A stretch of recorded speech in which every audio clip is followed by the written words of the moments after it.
Join us for the very first IFL Live at London's Indigo at the O2, Sunday, August the 13th, with me, Coogan Cassius, and some very special guests, Eddie Hearn, Darren Barker, Johnny Fisher, and more.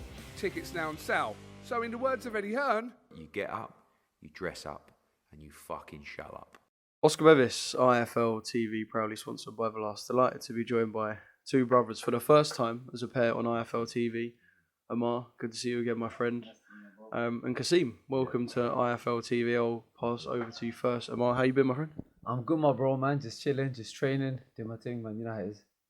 We've got a bit to talk about in terms of kind of you moving camp and what's next for you.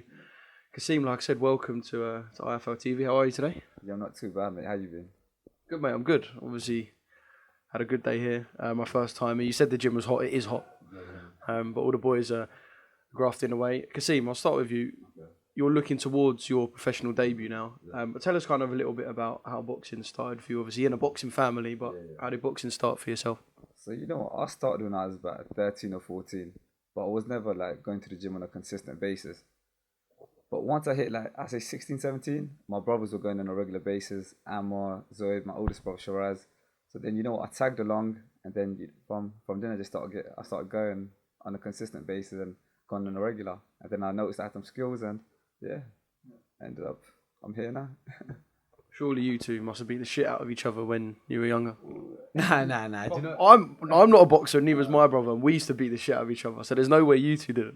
Nah. Do you know? It's with us within like our household. There's always a hierarchy. If I said something, he would listen to me. If my elder brother said something to me, I'd listen to him. Now, you know what, to be fair, when it comes, he used to fuck me up and I used to fuck my little cousin up. Like, I'll be honest. I'd smack him up. Yeah, You'd and then smack my older him brother up. would smack him up, so I respect, I can't really do that to him. Yeah, innit? just So I used to punch that ear. Yeah. Nah, literally, man. As Muslims, we don't. There's always a hierarchy. If my elder brother said to me, "Yo, stand up," I'd stand up. If I said something to him, he'd do it straight away.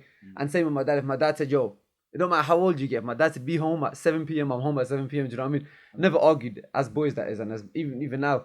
So it's always been like that, man. We never really got into fights like that. Obviously, everyone gets into arguments, and being boxers, it does get a bit mad. But we never argue, never fight or nothing like that, man. I used to punch my little cousins up though.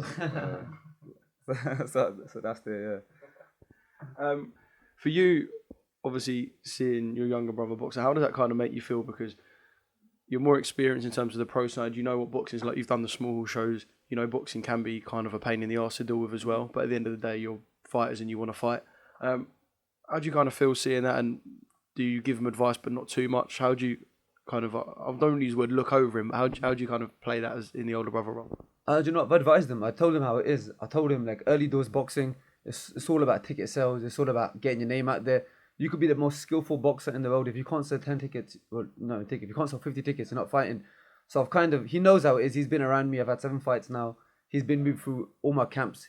He trains like a pro anyways. When I'm training for my fights, he's training for his amateurs alongside me. So he knows, he's got an idea of how it is. But I just told him the reality of it is, if you want to fight, you have to sell tickets.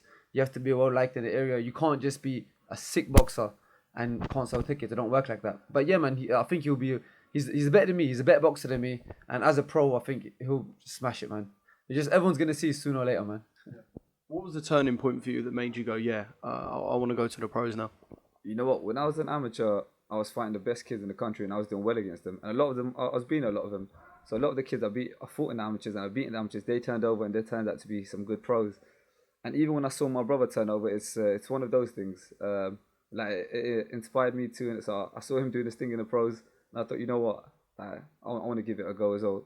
Even right now, when I look at the 140 division or the 147 division, I think like at the top, especially in the British game, I think like everyone's there to be like not taken out, but like I don't think it's a difficult place to be, like to reach the top at. So yeah, I can see myself going the whole way, especially at the 140 division. Well, look forward to seeing you kind of get in the ring and do your thing. Have you got a date in mind? Yeah. At the moment, September 9th, that should be my debut. So it should be against a strong journeyman that comes forward to hopefully I'll put on a clinical display and show my skills. Yeah, we'll look forward to that, and of course we'll be there with IFL TV. Amar, kind of a bit more around the corner for you, July the 29th, fighting on one of Dean White's shows in Tolworth. But a change in scenery, moved over to the boxing club here with Zav Miller. How are you finding that? Yeah, man, I'm loving it, man. I'm loving every day. It's no disrespect to my old coach, because we had like some good times together. As well as being my boxing coach, Stuart was a good friend of mine. He was like literally one of my really, really good friends. I still see him as an older brother. If you call me today and said, yo, Amma, I need you, raw, get down to Wickham, I'm there, man. I'm there in a heartbeat. That's my boy. But yeah, it was mutual. It was a mutual agreement. We both had a good understanding of wow, I need to move on, and he agreed. And there was nothing to do with his coaching skills or anything like that. There was loads of various factors. I can't really go into too much detail, but it was mutual, and we're both quite happy as it is. Stu's a sick coach, man, and Zav's a very good coach too. Got loads of sparring here. It's in London, so sparring's local anyways. There's loads of sparring in London, so we're sparring twice a week here. It's good, man. I get loads of runs under my belt and just getting better and better, man. How different has it been changing from one coach that you've had for such a long time to another? Because yes, a different coach is going to change certain things, but he's not going to kind of try and rip everything out you've ever learned and replace it. So how kind of different has it been? How different were even like the first 5-10 sessions? Yeah, it's a big change, man. The way you've been, it's the way I've been engraved into doing something. It was a certain way, and now obviously it's being replastered. It's been remolded again. So I'm doing certain things different. I'm learning and learning every day. Stuart taught me a lot of good things, and Zav's teaching me a lot of good things. So what I'm doing is I'm putting everything I've learned together and just kind of hopefully building what I already had, man, just getting better. But yeah, it's definitely a change. Different type of pads, different type of training. But it's a good challenge, man. I enjoy it. I enjoy every day. I look forward to coming to training every day, man. When it comes to me personally, the reason I box is because I enjoy fighting. I don't really box because of like becoming famous or anything like that, or like, you know, getting clout or whatnot. I literally box because this is all we know. So I just enjoy fighting. I enjoy just trying to be the best fighter and like I can be, or trying to be the best fighter in England or whatnot. So yeah, it's all about the fighting aspect of me. I just love fighting. Yeah. Can this man go all the way to the top? 100%, man. And he said it straight up. He doesn't box.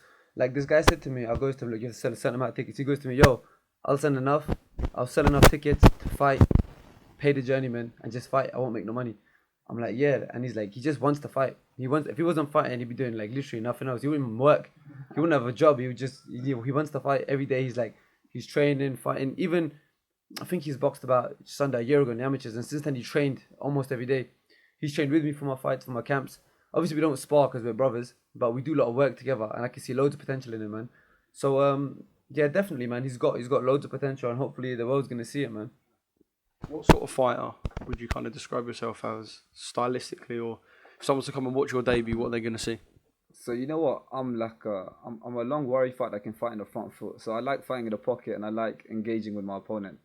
So it's quite similar to, say, almost like a Margarito or like an old school British boxer. His name's Martin Getton. I fight quite similar to him. So I can come fight in the front foot, fight in the back foot, and I enjoy fighting in the pocket. So I like engaging with my opponent and see who can dog it out a little longer. So if it's gonna be me or him. So yeah. Yeah, wicked. Well, I can't wait to see you do that in the ring. Final one to you, Amar. So you got the 29th, but I know you will be looking beyond that. Mm-hmm. Is a title realistic before the end of the year? Because it's not the level that you're at. It's more that getting titles and getting kind of the things over the lines can be a bit of a pain in the arse. Realistic for the end of the year, or are we looking at see this year out, do your thing, gel with Zav, and then next year? Realistically, I want to fight for a title this year. Do you know, I wasn't like, obviously with a new coach, you have to kind of reset a little bit. You have to kind of learn new bits and bobs. It's good to take things slowly, but with me, I've said I'm not a young buck anymore. I don't want to wait too long. So definitely, I want to do something before the end of the year. Any sort of rendition of a title, I'll be happy with. So I want to get to the stage where every single fight is a hard fight, a good fight, and it puts me towards bigger title opportunities.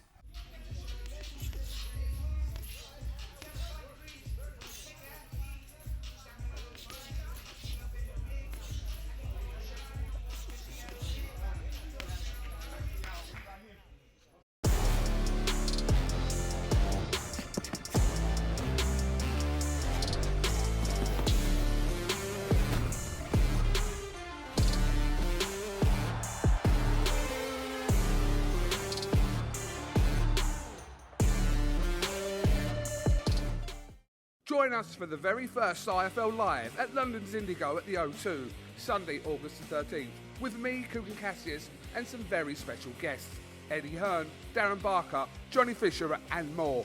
Tickets now on sale. So in the words of Eddie Hearn, You get up, you dress up, and you fucking show up.